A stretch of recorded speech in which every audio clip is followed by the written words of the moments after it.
Okay guys, I am on the launcher because we are about to start classic Minecraft. And I want to show you guys the process of upgrading. This is very exciting. We're moving from one period to another. This will only happen 6 times in our world history. 7 periods. We're going from pre-classic to classic. There we go. Okay, it looks a bit weird now. I can fix that. There we go. We've entered the next era. I think that deserves a party.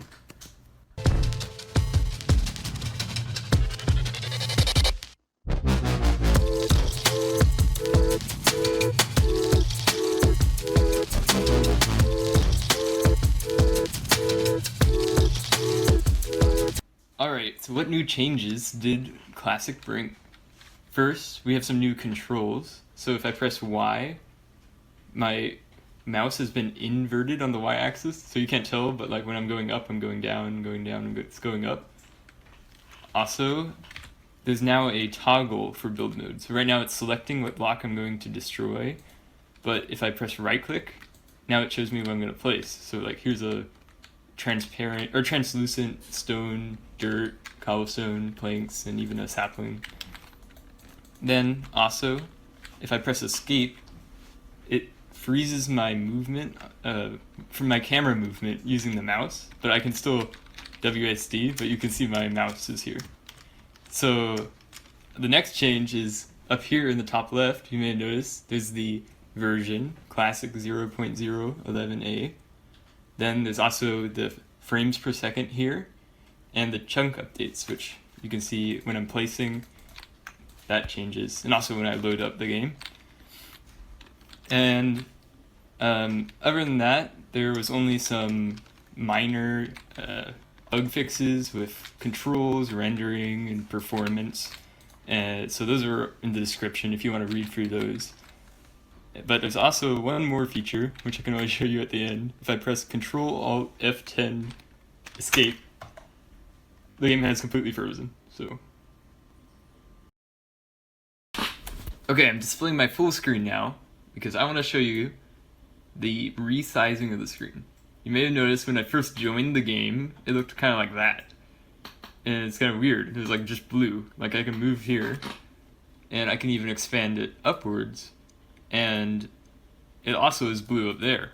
So the screen is stuck in the bottom left, and it's always going to be that size, no matter how much I resize it. Even if I go full screen, it's over here in the bottom left. So for recording purposes, I'll keep it just like that. But it allows some funny glitches. So if I bring it smaller than the full screen, I can still move around regularly. But if I go past this crosshair, make the cursor off the screen, if I click here, I start spinning. I'm not moving my mouse right now. If I do, it's like stuck over here where the crosshair would be. And I'm going to stop that. I can make it even smaller, and it'll spin even quicker. There, I'm flashing really quickly. So, it's trying to move my mouse back, and it's just causing me to rotate really quickly. Alright, next we're going to mess with the two numbers up here. So, the FPS and the chunk updates. Starting with the FPS. Now, last episode I was trying to show that pressing the enter button actually saved the world. And I can demonstrate that better now that we have an FPS counter. So I'm going to start spamming the enter key. Right now we're at around 430 FPS. And now I'm spamming it, and you can see it dropped down to 250. So it's slowing down my computer as it's trying to save all the blocks constantly. And that's actually more important now, the enter button, because it doesn't save when you close anymore.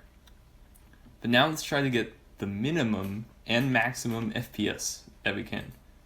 So for minimum, we won't want anything actually being rendered because that will slow down the computer. So I'm going to just jump down off the world and look down. And you can see it's going up from the 430 earlier. And once they go out of view, it'll actually drop even more.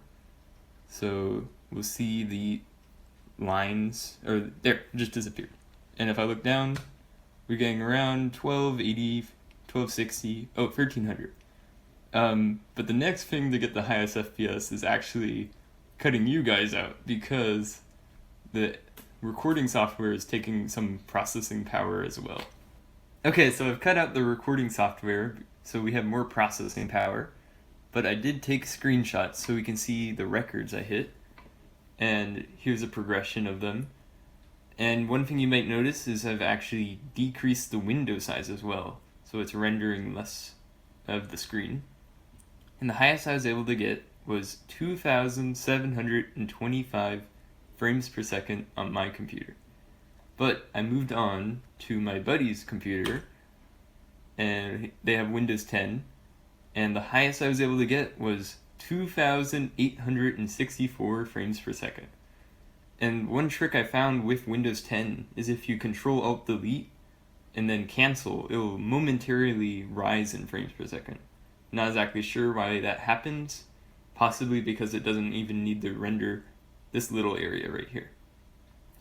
But I would like to get higher eventually, maybe in a later classic version I'll be able to get a better computer, but this is already ridiculous. 200 frames per second is about where real life is, and most monitors can't even do 120 frames per second. So 2,864 frames are just rendered, and they're not actually displayed. From last episode, I think we remember how to minimize the FPS. So I've spent about 6 hours, and I've gotten 65,000 Steves.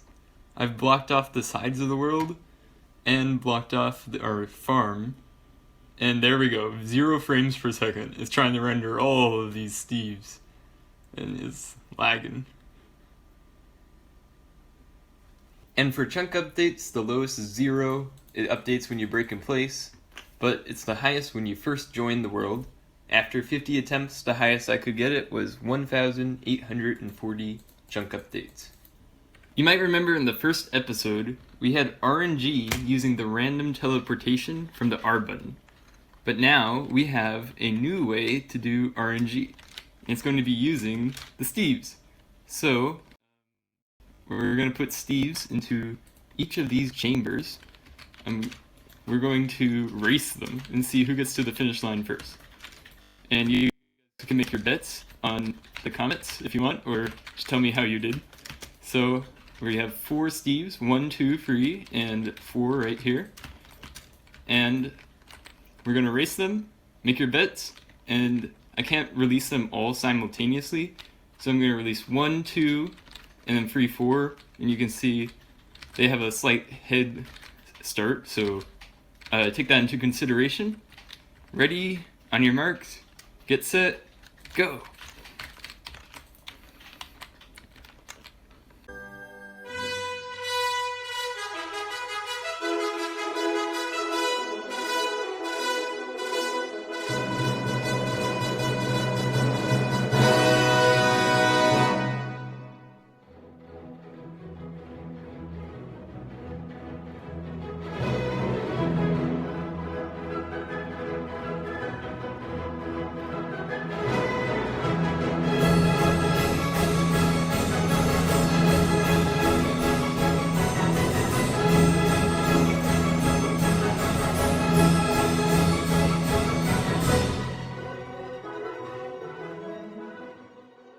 Here are the winners. Steve number 3 got first place. Steve number 2 got second place. And Steve number 2 was just barely ahead of Steve number 1, who got third place. And now on to our building segment. And this is a very exciting building segment because Classic 11 was sort of the very first version released to the public. Now sort of, I mean that because 10A was released to the public, but it was released and it had a critical flaw, a bug that made it completely unplayable, and so no one really played that. 11A was the first one that was played, and the other versions we played weren't released till 2013, even though they were developed in 2009. Now, it is important to note that this version actually was released in 2013 too, what we're playing right now. It's slightly different than the original 11A, but it was officially released by Mojang, so it is vanilla. And what we're going to do is we're going to go to the TIGS forum, the original forum where Minecraft was released, and we're going to look at the pictures and videos of the very first builds made in Minecraft. And we're going to rebuild some of those in our world here. Okay, we're on the TigForums right now, also known as TIG Source, and all the links to this will be in the description if you want to see it for yourself. But here at the top of the forum, this is the first thing we're going to be recreating. This is from Notch himself, and it's a castle. And here it is in our world. Now, I don't claim that all the proportions are perfect, but I did spend a considerable amount of time to make the proportions as accurate as I could. But the thing is, right now it's like a Potemkin village. It's just a facade. And this is all we have because that's all you can tell from the actual photograph. But we're going to assume that Notch used symmetry, and we're going to reflect the walls around, and then we'll see what the structure looks like after that reflection. Alright, the assumptions have been made. So I've filled in this wall and this wall over here. And now we have Notch's castle in our world, which is pretty cool. I even made an interior using planks and a spiral staircase so we can go up to the top. I left it open at the top because I wanted the light to continue coming down. But if we go up here, we can get an overview of our whole world from up at top of the castle. And it actually turns out this is the build limit, so if I had gone one higher with the build, I would have hit the limit and had to rebuild. So I got kind of lucky there. The first picture we have on the forum is by Muku, and it came out less than an hour after Minecraft was released. And it's just simply a staircase and a bridge. Alright, that was easy enough. So here's the staircase, and we're going to assume this wall was mirrored over here, even though we can't see it in the picture. And then I've just combined the staircase straight into the bridge. So this was the first community build in Minecraft that we have recorded.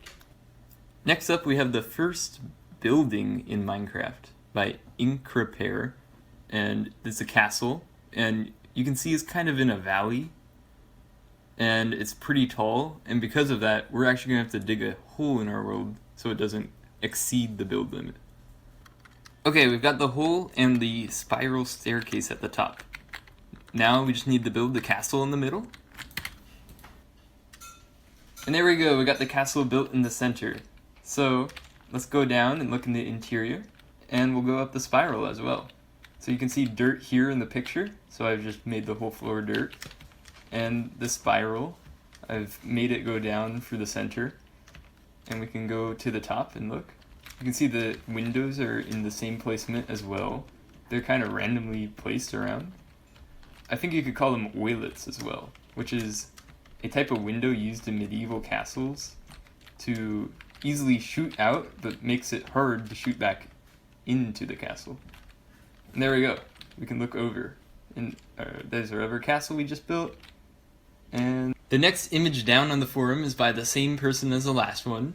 And it's showing how if you go barely over the edge of a block, you can continue a bridge. There's no shifting at the time, so that was the best way to do it. And it's annoying because you're always falling off. But there's not much to recreate in this photo. So we're going to skip to the next photo by JWAP. And right here you can see the first pixel art in Minecraft. That's recorded at least. And JWAP was a beast. He made so many photos right here. He has a bridge and a staircase, but that's not too interesting, so we won't recreate that one. He's got this, which is a web app icon that Minecraft was using when it was on the internet. And here's JWAP's castle. I think we'll recreate this castle as well. And here's an interesting spiral and bridge. And then JWAP puts a relatable comment here at the end. Stop killing my free time. Which is just because of how fun Minecraft is, I'm sure. And then he has a link to YouTube right here. JWAP made the first free recorded Minecraft videos from the public. And here's JWAP's pixel art in our world, Mario. And if we actually jump off, we are on JWAP's castle. So we got both of those built in the world. Now I'm going to go through the rest of the posts in this version. So next up we have a castle by Video Game Programmer with no vowels. Then later down on this page From Mr. LL, we have some incomplete structures that we won't be recreating. Then, also by Video Game Programmer, we have another castle. And this one has a little lore, like these are the crates. And next up, we have another YouTube video, linked to this one in the description as well. And they make a little village in here, so we'll recreate one house from that. And then we have a castle, speaking of castles, from Mr. X. So you can see what clearly is the trend in 2009 Minecraft. And next, we have, also by Mr. X, another pixel art. This is from Dwarf Fortress, another video game. Later down, we have another castle.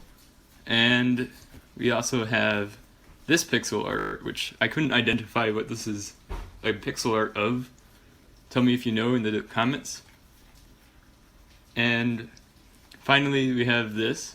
And this one doesn't have a version number. It's another pixel art from Dwarf Fortress. So this could be from Classic 12, so we won't be recreating this. Everything after this is from Classic 12 and later, so those are all of the builds we have originally from Classic 11. Okay, a while later, and now all the builds have been recreated. So here, you can see the Dwarf Fortress pixel art. Have that on the ground. If I fall down here, we can also see this pixel art right next to the Mario pixel art. I actually had to cut down the top hat a bit because it hit the build limit. Then, next, over here, we have Video Games Programmer's first castle and a basement with the crates. Then, if we move over here, behind our first castle and Notch's castle, we have even more castles. So, right here is Mr. X's castle. And, oh, I fell into the moat, sorry. So there's an inside there with bars to keep us out. And this castle has a moat to keep us out, but it also has a staircase that goes up here. And there we go. So it took a while to recreate all those, but now we have all these cool tokens of Minecraft's history in our world. Okay, that is the end of the episode. I also wanted to give a big thanks because my channel recently hit 2 important milestones. We got 50 subscribers and 1,000 views. Both exciting numbers, and I can't wait to see the future growth as well. That's going to be it for the episode. I actually prepared a pun for you guys though. Are you ready? Classic rock. Get it? We're in classic. It's a rock. Okay, I'll stop. That is it. I hope you guys enjoyed watching. A lot of work goes into these episodes, so if you want to keep up, make sure to subscribe. Bye.